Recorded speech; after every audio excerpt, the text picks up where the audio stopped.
ada filsafat Islam di situ. Ternyata Buya Syafi'i orang Muhammadiyah yang belajar NU di Amerika gitu ternyata. Jadi NU juga ternyata. Jadi sampai saya berkesimpulan bahwa sesungguhnya NU orang tuanya lah yang membuat dia Muhammadiyah, tarbiyah dan lain-lain gitu. Jadi begitu ya. Pertama itu, dan yang kedua soal politik anak muda ini mungkin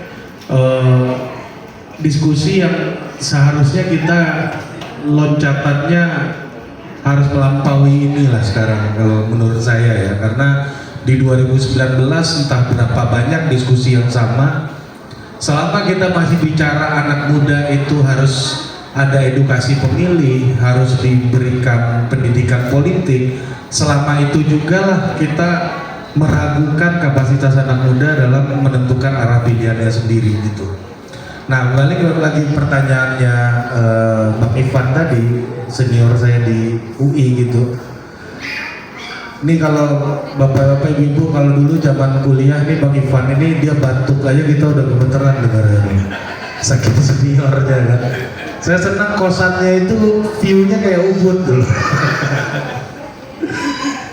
Nah, jadi kalau kita lihat pertanyaannya sebenarnya adalah seperti yang Bang Ivan udah singgung tadi dari 4546 terus tahun 66 ya malari dan sampai 98 itu digerakkan oleh anak muda gitu. Tapi pertanyaannya adalah apakah anak muda itu adalah kategori yang solid sebagai kategori politik? Nah itu yang jadi pertanyaan gitu. Dulu ahli-ahli Indonesia macam Ben Anderson bahkan disertasinya menulis soal revolusi kaum muda. Salah satu pertanyaannya adalah kaum muda itu apakah kategori politik seperti halnya kelas buruh ya, proletar di Eropa, kelas kaum petani di Vietnam gitu misalnya. Apakah konsep kategori anak muda itu bisa kita sepadankan dengan konsep buruh, konsep kelas pekerja, atau konsep indigenous people, atau misalnya kalau kita lihat di Timur Tengah dengan konsep Islam gitu ya. Mungkin konsep anak muda ini adalah konsep kategori sosial politik yang paling rapuh menurut saya, karena dia nggak berhasil mengikat seperti halnya Islam yang akhirnya menghasilkan revolusi Arab Spring gitu ya misalnya di Timur Tengah, atau konsep pergerakan indigenes di Amerika Latin gitu, Bolivia, terus kelompok pekerja revolusi industri gitu di Inggris gitu misalnya di Eropa gitu. Ini pertanyaannya, ini sebagai kategori politik beneran ada atau cuma imajinasi Mas Hasan sebagai tukang survei gitu misalnya. Gen Z ini saya selalu kritisi gitu. Konsep Gen Z itu perasaan ya, teman saya namanya Bupati Kendal itu Diko Ganinduto, bapaknya Golkar. Kayaknya kalau Golkar ada di zaman kakeknya juga Golkar tuh.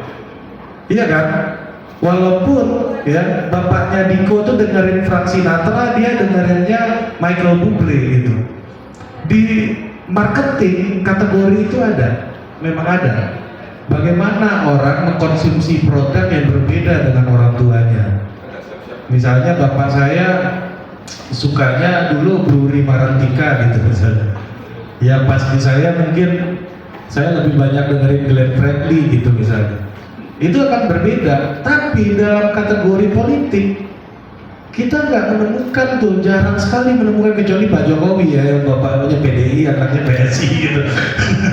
Selain Pak Jokowi kayaknya nggak banyak orang yang kita temukan gitu ya, yang mana behavior politiknya berbeda dengan generasi sebelumnya.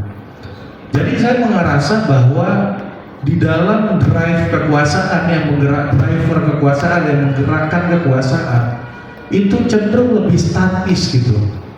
Jadi yang menjadi ide penggerak dari kekuasaan di Indonesia ini semuanya itu dari zaman the formation of state gitu ya, dari zaman kita merdeka sampai hari ini itu nggak banyak perubahan. Ya pasti pengambilan keputusan di negara ini isinya elit menteng, elit kebayoran gitu ya. Walaupun kemarin iya elit Solo kan sekarang ya, ada elit Solo. Tapi kemarin semuanya ditipu sama elit Solo.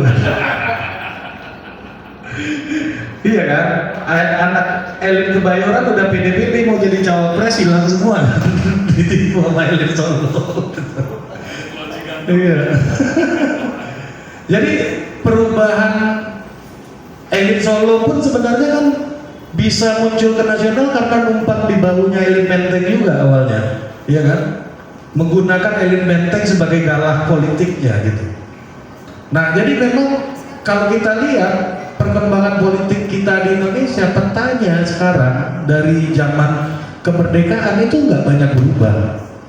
Pasti orangnya itu aja. Bahkan di pengalaman saya sendiri yang mulai menerima 1 juta rupiah pertama saya di politik tahun 2008 bulan Desember, 1 juta rupiah pertama saya, Mas. Sampai hari ini pemain di dunia politik tuh orangnya itu aja.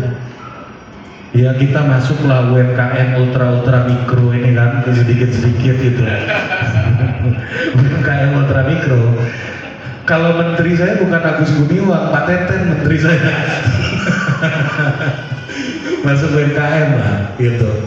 Nah tapi itu yang terjadi fakta politik kita, bahwa struktur kekuasaan kita hari ini itu tidak banyak bergerak, tidak banyak berubah gitu. Bahkan anak nggak tahu apakah imajinasinya soal politik itu sudah berbeda dengan imajinasi politik generasi sebelumnya. Tapi itu sisi pesimisnya. Sisi optimisnya adalah revolusi medium komunikasi hari ini sudah membawa kita ke era yang baru gitu. Kalau dulu